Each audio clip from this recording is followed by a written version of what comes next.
नज़्म वियतनाम अहमद फराज। पसे पर्दा आवाज आफताब अहमद।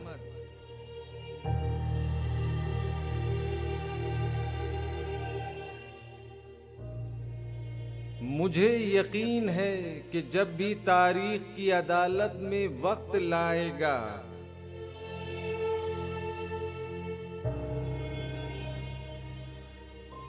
आज के बेज़मीरो दीदा दलेर कातिल को, जिसका दामनो आस्ती खून बेगुनाह से तर बतर है,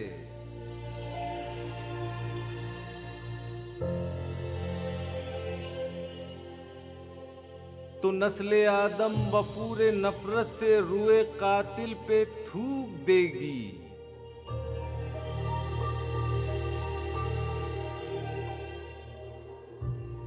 मगर मुझे इसका भी यकीन है कि कल की तारीख नस्ले आदम से ये भी पूछेगी, ऐ मुहज़्ज़िब जहां की मखलूक, कल तेरे रूबरू यही बेज़मीर कातिल तेरे कबीले के बेगुनाहों को जब तहे तेख कर रहा था,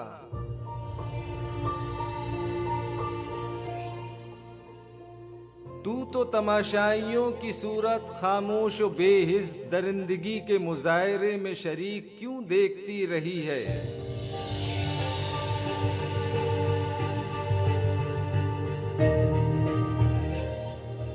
तेरी ये सब नफरतें कहाँ थीं?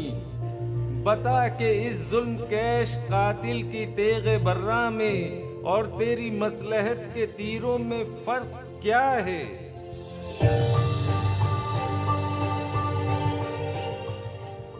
तो सोचता हूं कि हम सभी क्या जवाब देंगे।